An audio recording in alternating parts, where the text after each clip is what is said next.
अस्सलाम वालेकुम नाजरीन, मैं हूँ आबिद अंदलीब और मैं मौजूद हूँ, आप जानते हैं, आपकी हर दिल अजीज़ शख्सियत राजा अमर अब्बास साहब के साथ। सर आपका बहुत बहुत शुक्रिया। नाजरीन, राजा अमर अब्बास साहब ने कुछ रोज़ पहले मेरे ख्याल में शायद एक हफ्ता भी नहीं हुआ इस बात को कि ये फोरकास्ट किया था, ये प्रिडिक्ट किया था कि मरियम सफदर साहिबा अगली पेशी पे गिरफ्तार हो जाएंगी। पेशी पे उनको तलब किया गया था, वो गई नहीं है, लेकिन उसके बावजूद भी उनको गिरफ्तार कर लिया गया है। सर आपने किस बुनियाद पर ये एंटिसिपेट किया था और ये चीज़ें आप कैसे देखते हैं आप? देखिए, इसकी बुनियाद ये है कि ये जो चौधरी शुगर मिल्स का केस है, इसमें जो एविडेंस अब तक कलेक्ट किया जा चुका है मुख्तलिफ़ अदारों ने, नैब ने, और ये जो हम चीज़ें देख रहे हैं कि उनके अकाउंट्स में अरबों खरबों रुपए के जो आ रहे हैं बाहर से पैसे, और ये पैसे वो हैं कि जनाब कोई आपको जो शेयर्स ट्रांसफ़र हो रहे हैं, ये कोई आपको अपना रिश्तेदार नहीं दे रहा, बल्कि कुछ बैरून मुल्क से लोग हैं कि जिन्होंने इतनी ज़्यादा आपके नाम पे चीज़ें की हैं। तो ये कनेक्ट कर रहा है कि जनाब इसकी एक्सप्लेनेशन उनसे लास्ट टाइम भी मांगी गई थी,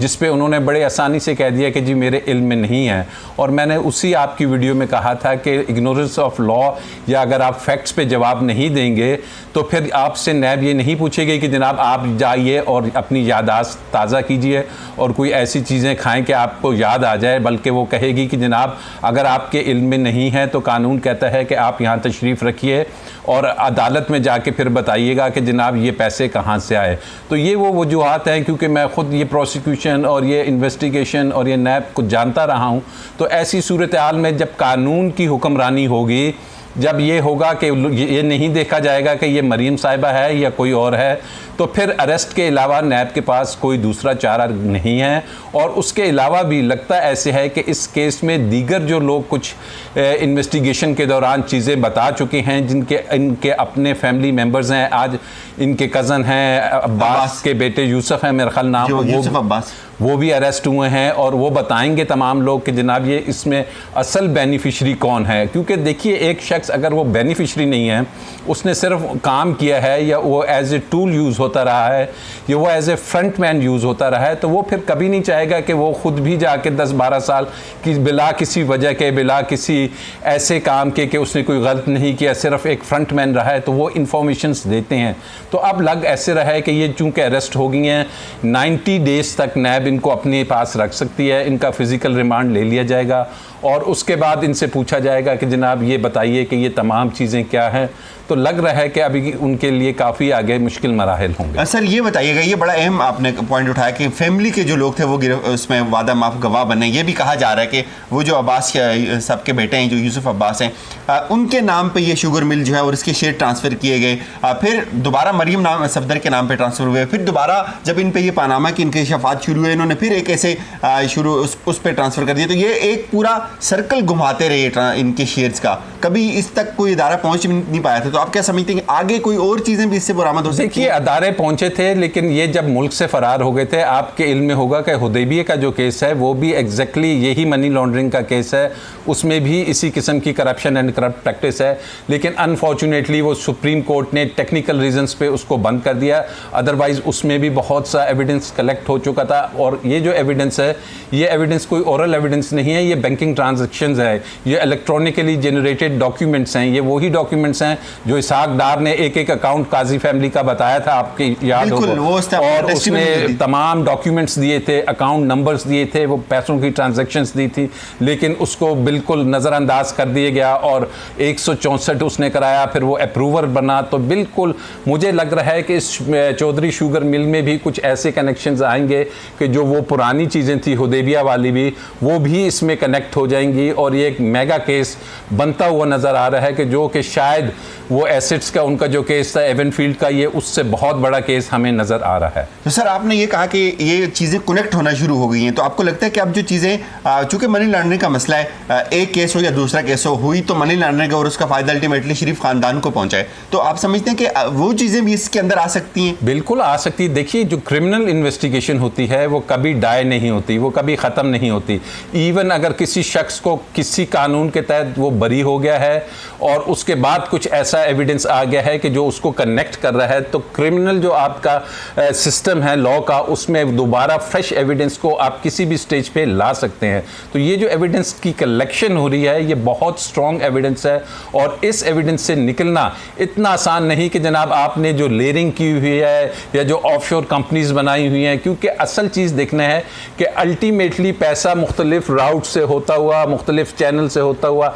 लैंड कहाँ करता है। और आपकी वो स्टेटमेंट जो मेरी तो पाकिस्तान में क्या, लंदन में क्या, पाकिस्तान में भी कुछ नहीं, तो अब अवाम देखेगी कि जनाब ये हैं वो अरबों खरबों की चीज़ें जो ये लोग छुपाते थे और ये हैं वो चीज़ें कि जिनके केसेस बनेंगे और ये हैं वो चीज़ें कि जनाब इस मुल्क में अगर अरबों रुपए के नुकसानात हुए हैं, बोरिंग हुई है और पैसे इधर उधर हुए हैं, तो इसका जवाब उन्हें हर हाल में देना पड़ेगा। सर इस पर भी कमेंट कीजिए कि मरियम सफदर को नेब तलब करती है लेकिन वो कोर्ट लखपत चली जाती हैं, वो कितनी ईद के बाद रख लें, आगे कर लें, कितनी नॉन सीरियसनेस है ये? देखिए ये नॉन सीरियसनेस नहीं है, ये वही मुझे आसिफ अली जरदारी की बात याद आ रही है जो वो कहता था चेयरमैन नैब की क्या मजाल, और जब ये कहते थे मियाँ साहब कि जनाब नैब के नाखून काट दूंगा, मैं तराश दूंगा, जबकि एक मियाँ मंशा को एक दिन बुला लिया था और इन्हें बड़ी तकलीफ हुई थी। असल में तो ये सिस्टम को अपनी घर की लौंडी बना के चला रहे थे, लेकिन मौजूदा हुकूमत ने आके जो काम किया वो यही किया कि उसने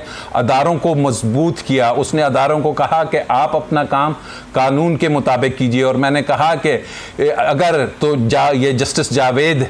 चौधरी कमर जमान नहीं बनना चाहता तो फिर उसे अरेस्ट करने पड़ेंगे, फिर उसे ये जो केसेस हैं ये अपने हतमी अंजाम तक पहुंचाने पड़ेंगे। आपके इल्म है कि कल उसको वो क्या नाम है मिफ्ता इस्माइल, उसको भी अरेस्ट किया गया और इस्लामाबाद हाई कोर्ट ने कह दिया है क्लियरली कि माँ सिवाय हार्डशिप के किसी को कोई ज़मानत नहीं मिलेगी। और मुझे लगता है कि मरियम बीबी की भी अब ज़मानत होना बहुत मुश्किल काम है इस चौधरी शुगर मिल में। तो अब सर मरियम की सज़ा कितनी देख रहे हैं, चूंकि केस मनी लॉन्ड्रिंग का है, एक तरफ मरियम पूरी सियासी पार्टी संभाली हुई है, उन्होंने वो चला रही है, तो आप इसकी सज़ा होते हुए कितना नज़र आ रहा है आपको? देखिए सज़ा का तो मराहिल बहुत दूर है, अभी इन्वेस्टिगेशन होगी, रेफरेंस होगा और रेफरेंस के बाद इनको मौका दिया जाएगा डिफेंस का। सज़ा ऐसे नहीं होती। अगर तो ये अदालत में साबित कर दें कि जनाब ये हैं वो शवाहिद जो कि अभी तक इन्होंने एक डॉक्यूमेंट भी किसी केस में नहीं दिया कि जनाब ये हैं वो चीज़ें जो मैं लेके आया था, तो अगर तो वही कंडीशन हुई तो फिर वही इसकी मैक्सिमम सज़ा 10 से 14 साल इनको हो सकती है। पहले भी मियाँ साहब को 10 साल सज़ा हुई है, मरियम बीबी को 7 साल हुई है, तो सज़ा अल्टीमेटली मैक्सिमम 14 साल है, वहाँ तक हो सकती है। मरियम सर अपनी सियासी जमात को लीड कर रही हैं, बहुत सारे लोग ये बात समझते हैं, चूँकि आप सियासी तौर पे भी बड़ा ज़बरदस्त तजिया पेश करते हैं, बहुत सारे लोग ये समझते हैं कि मरियम ने नवाज़ शरीफ के बाद इस पार्टी को एक नया बयानिया दिया, इस पार्टी में बड़ी जान डाली, और जो इस वक्त जो नून लीग का बयानिया है वो मरियम सफदर की तरफ से आ रहा है, तो आप समझते हैं कि उनकी गिरफ्तारी से ये चीज़ें भी इफेक्ट होंगी? देखिए मरियम ने क्या इस पार्टी को बयानिया दिया, मरियम ने यही बयानिया दिया जो डॉन लीग 1 में देती रही, मरियम ने यही बयानिया दिया जो वो डॉन लीग 2 में देती रही, मरियम ने वही बयानिया दिया। आप पिछले 3-4 दिन से देखिए कि कश्मीर में क्या हाल हो रहा है, किस कदर जो भारत ने सख्त वहाँ पे कानून की खिलाफ वर्जियाँ की हैं, अपने आइन को ख़त्म किया और पाकिस्तान का जो शारक थी उसके ऊपर कब्ज़ा करने की कोशिश की। और मरियम साहिबा के अगर हम देखते हैं ट्वीट्स तो वो सिर्फ अगर क्रिटिसाइज़ कर रही हैं तो अपनी ही इस्टेब्लिशमेंट को, अपने ही मुल्क को वो लगी हुई हैं कि जनाब ये गलत हो गया, ये कश्मीर के बारे में उनकी नेगेटिव सोच जो आ रही है, ये वो चीज़ें हैं कि जो अब बता रही हैं कि उनका बयानिया क्या है। उनका बयानी यही है कि मैं और मेरे वालिद साहब के केसेस ख़त्म करें, और ये मेरा टोटल बयानिया है। ये वही 28 जुलाई से लेके जो ये चले हुए हैं एस्टेब्लिशमेंट के ख़िलाफ़ और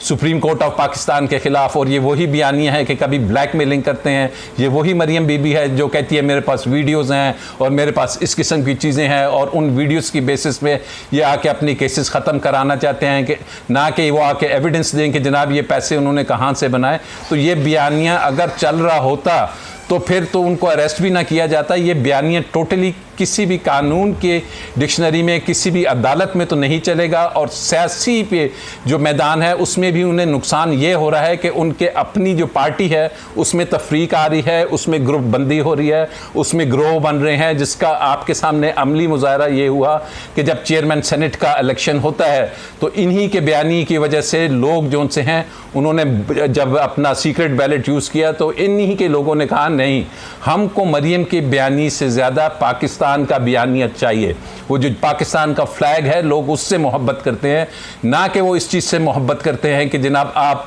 मोदी का बयानिया लेके चलें और आप इंटरनेशनल इस्टेब्लिशमेंट का बयानिया लेके चलें। सर इस पे भी कमेंट करने अगर आप इस वक्त एक तरफ उनकी पार्टी का क्राइसिस है, लेकिन ख़ानदान में भी अब ये क्राइसिस शुरू हो गया है, चूँकि कज़न उनके वादा माफ गवाह बनना शुरू हो गई। देखिए, ख़ानदान में उनके हम काफ़ी अरसे से देख रहे हैं कि शहबाज शरीफ के और इनके रिफ्ट चली आ रही है, और ये रिफ्ट वाकई ही वाज़ेह तौर पर नज़र आ रही है। और ये जो कारोबार एक ऐसी चीज़ होता है आबिद, कि इसमें फिर रिश्ते बहुत पीछे रह जाते हैं, और ख़ासकर जहाँ पे आपने मेहनत से ना बनाया हो, आपने लूट मार की हो, और अगर आपको ये नज़र आए कि आपने जो अरबों रुपए बनाए हैं अब वो जा रहे हैं, और ना सिर्फ पैसा जा रहा है, हमें जेल भी होगी, हमें सज़ा भी होगी, हमारी कुर्सी भी जा रही है, हमारी सियासत भी जारी है, तो ऐसी सूरत हाल में इंसान बहुत डेस्परेट हो जाता है, फ्रस्ट्रेशन का शिकार होता है। और इसी चीज़ का शिकार मुझे वो नज़र आ रही हैं कि वो अब कुछ भी करने के लिए तुली हुई हैं कि उनको सिर्फ अपने मफाद की फ़िक्र है, और उन्हें ना मुल्क की होगी, ना इस्टेब्लिशमेंट की होगी, ना अदारों की होगी। लेकिन इससे ये होगा कि पार्टी के जो सेन लोग हैं, जो समझदार लोग हैं, वो फिर इनका साथ नहीं देंगे। सर लास्ट कमेंट, एक तरफ वीडियो का केस, एक तरफ मनी लॉन्ड्रिंग का केस, आप समझते हैं कि अदालत इन सारी चीज़ों को भी कनेक्ट करके देख सकती है कि यार इस बंदे की है ये ज़मानत पे और इसकी ये हरकतें हैं, इसको और ज़्यादा थोड़ा सा देखिए, हर कानून अपनी जगह खुद रास्ता बनाएगा। अब वो जो उनका केस है इलेक्ट्रॉनिक क्राइम्स वाला, वो अलहदा से केस चल रहा है, आपके इल्म में है, FIR लॉन्च हो चुकी है। वो जो एक नॉनसेंस किस्म का अरशद मलिक था जज, उसके खिलाफ कार्रवाई होगी। और उसके अलावा इन्होंने जो वो स्टेज पे सारे शो पीस बना के बैठे हुए थे, उनके खिलाफ होगी कि जनाब आपने किस अंदाज में ये इसके अदारों के खिलाफ काम किया है, आपने कैसे रेडिक्यूल किया है, वो केस चलेगा। ये चौधरी शुगर मिल्स का केस आ गया, शहबाज के खिलाफ वैसे रमज़ान शुगर का चल रहा है। तो ये काफ़ी सारे का बेशुमार केस, हाँ बहुत से केसेस हैं। तो ये ख़ानदान मुझे लग रहा है कि अब जवाब देगा तो बचेगा, जवाब नहीं देगा और पैसे वापस करेगा, क्योंकि ये पैसे वापस आने हैं। ये पैसे आपके हमारे इस मुल्क के पैसे हैं, ये कोई कमाए नहीं। अगर कमाए होते ना तो यकीन कीजिए कि जो बड़ी बड़ी फर्म्स हैं जो